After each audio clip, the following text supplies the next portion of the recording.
దేవుని నమ్మని సూత్రాలం ఎందుకు కొందరు దేవుని మాటలేందాం కొద్దిసేపు సర్దిగా అన్నా. బైబిల్లో అబ్రాహం ఉన్నాడు కదా, అబ్రాహము అబ్రాహంకి లేక లేక విశాఖనిచ్చాడు. విశాఖని వృద్ధాప్రేమలో విశాఖని దేవుడు ఇచ్చాడనమాట. వాగ్దాన పుత్రుడు విశాఖు.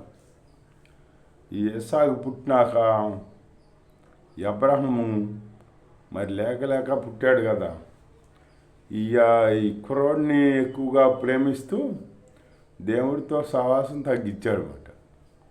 అంత ఎత్తం దేవుడితో సహవాసం చేసేవాడు. ఇస్సాకుని ఎప్పుడు ప్రేమిస్తూ ఇస్సాకుతో ఆడుకుంటూ ఇస్సాకుతోనే గడుపుతుంటే ఈ దేవుడు ఆలోచించాడు, ఏంటి నా మీద ప్రేమ తగ్గిందా ఏంటి అబ్రాహాముకి అని చెప్పేసి అబ్రహాము ఇస్సాకు అబ్రాం భార్య ఇస్సాకు మయానేసి పడుకున్నారన్నమాట. పడుకుంటే అప్పుడు దేవుడు మాట్లాడి అబ్రాహము అన్నాడు. అని ఏంటి చిత్తం ప్రభు అంటే, అప్పుడు నీకు ఒక కొడుకు అయిన ఇస్సాకుని నాకు బలిగా ఇమ్మన్నాడు. నేను చూపించు ఒక పర్వతం మీద తీసుకొచ్చి అక్కడ నాకు బలిమ్మన్నాడు. బలిమ్మంటే అప్పుడు ఎట్లా ఉంటుంది మనకైతే, ఒక కొడుకునిచ్చాడు లేక అదైనా లేక వృద్ధాప్రేమ అందు ఇస్సాకునిచ్చాడు. ఇస్సాకునిస్తే మళ్ళీ ఆ ఇస్సాకునే మళ్ళీ నాకు బలిగా ఇమ్మన్నాడు. ఇమ్మనేటప్పటికి అప్పుడు మాట్లాడాల అబ్రాం. మాట్లాడకుండా తెల్లారి పొద్దున్న లేచి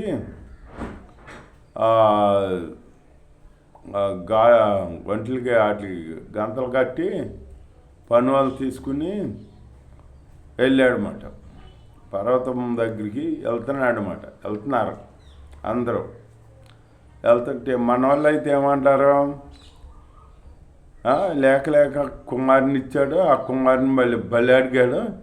ఏం దేవుడు ఏం లోకం, ఆ దేవుడి దగ్గర దేవుడు నమ్ముకుంటా అంటే నమ్ముకోకుండా ఉంటే మెరుగు ఇట్లా చేస్తాడా అని ఎన్నో కొనుక్కుంటారు. అబ్రాహం అట్లా అనలా, మాట్లాడకుండా తెల్లారి పొద్దున్న లేచి ఒంట్లకి వాటికి గంతలు కట్టి పని వాళ్ళు తీసుకుని వెళ్ళాడనమాట. సేరా కాడ చెప్పకుండా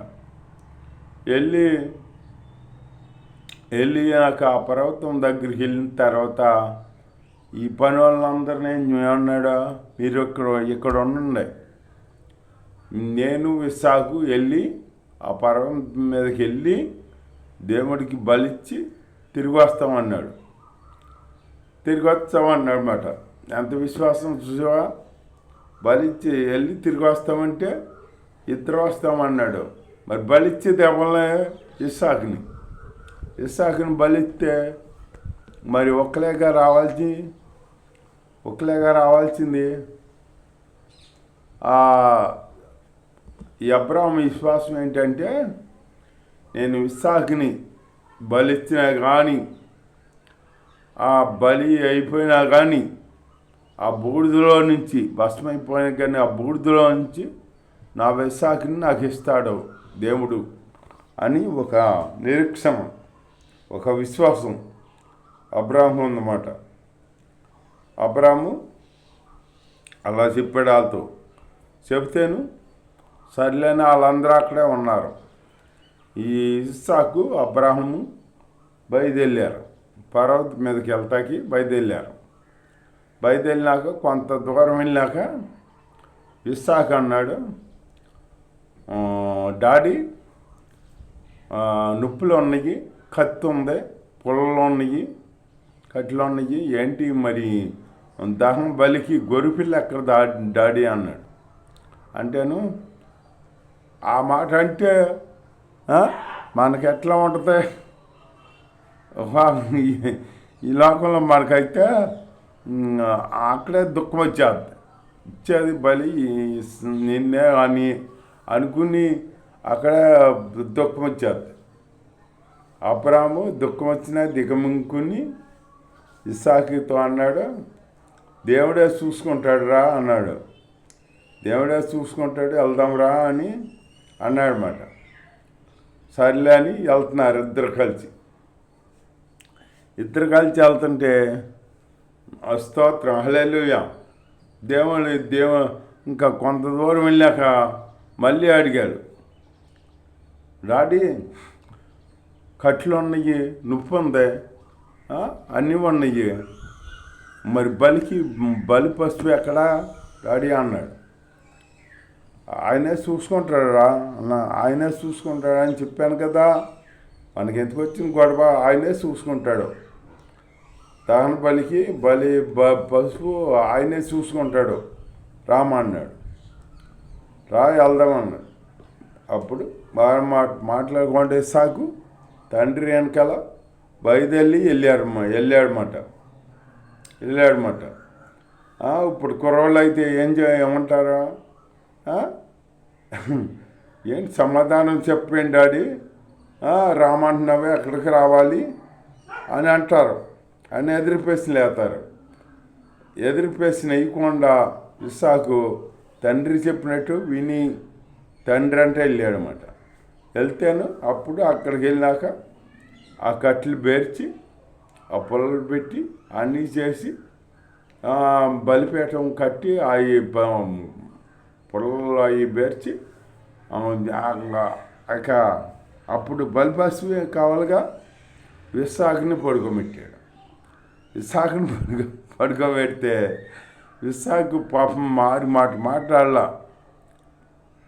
మాట్లాడకుండా ఆ బలిపీఠం మీద పడుకున్నాడు అనమాట.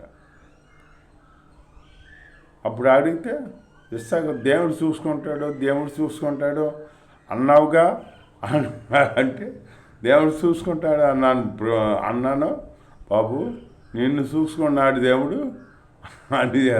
అని పడుకోబెట్టాడు అనమాట.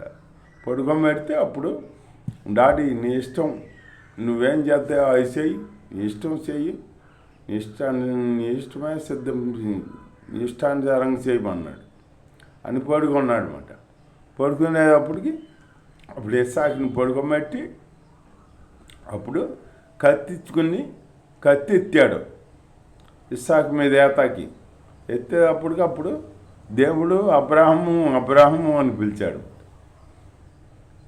చిత్తం ప్రేమ అంటేను ఆ ఇస్సాకుని నువ్వేం చేయమాక, ఇస్సాకు మీద కత్తి వేయమాక, నీవు ఇందు గురించి నిమిత్తం నీవు భయపడేవాడు అని నాకు తెలిసింది, నువ్వు నాకు భయపడేవాడు అని తెలిసింది.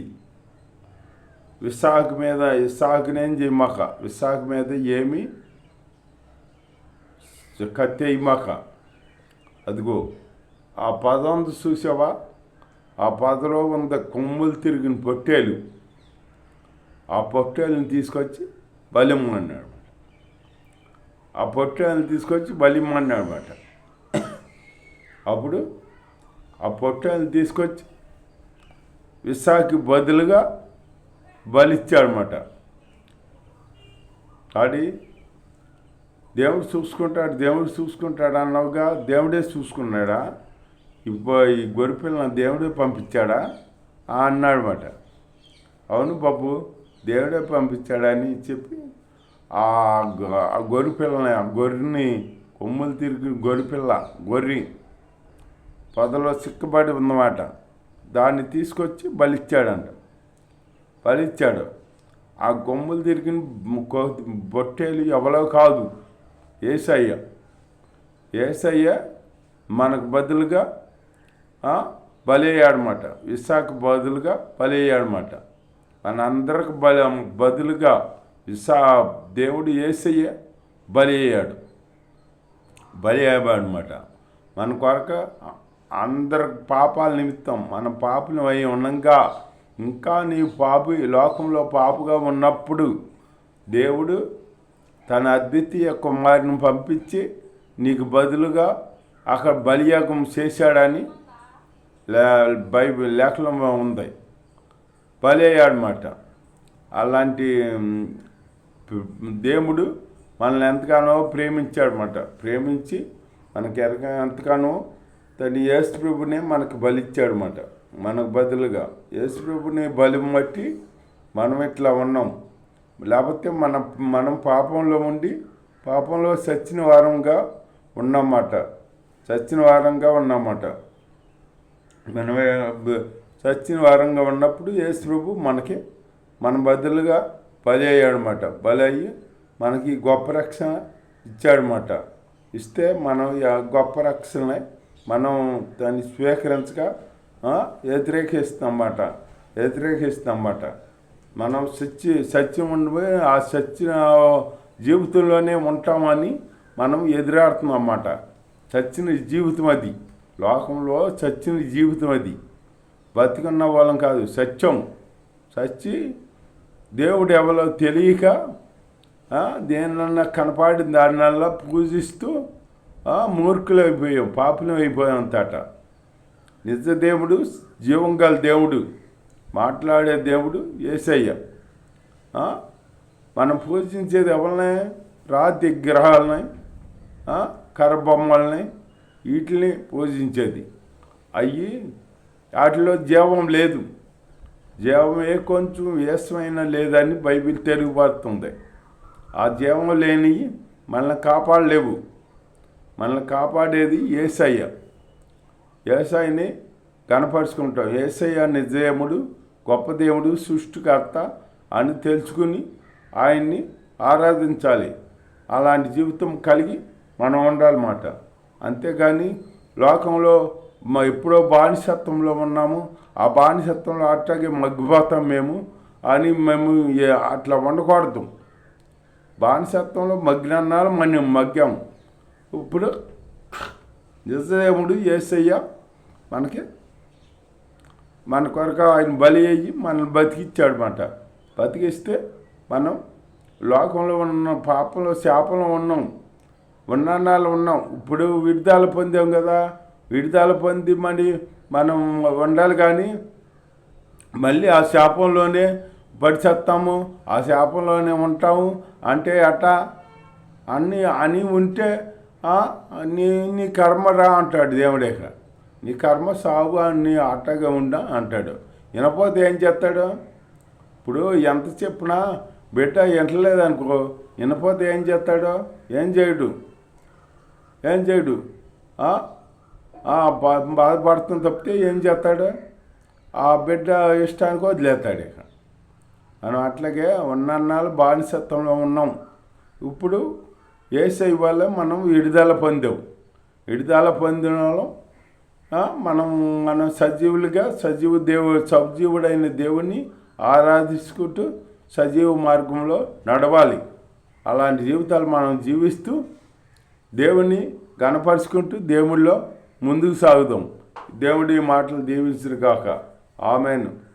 స్తోత్రం నైనా పరిశుద్ధుడా యేసయ్యా, నీ స్తోత్రం నేను మీలో ఎలవండలో తెలుగుపరిచి అదే మీ అని బైబిల్ కలిగి జీవిస్తూనైనా మమ్మల్ని బానిసత్వంలో ఉన్న వాళ్ళని తండ్రి లేవనెత్తి మా కొరకు నాయన రక్తాన్ని సిందించి యేసుక్రీస్తు ప్రభువు నీ స్తోత్రం నాయన, మీ త్యాగాన్ని గుర్తించినైనా మీ మార్గాన్ని నాయన వచ్చి మీ మార్గాన్ని జీవిస్తూ నాయన మీ నామం మీలో నాయన జీవిస్తూ మీలో జీవించే జీవితాలు నాకు అందరూ ప్రతి ఒక్క బిడ్డకి దయచేసి కాపాడు సహాయం చేయమని నామలో ప్రార్థనేసి అడుగుపెట్టుకున్న పరమ తండ్రి. ఆమె సహాయం చేస్తున్న ఐక్యంలో సూత్రాలు చెల్లించుకోండి పరమ తండ్రి.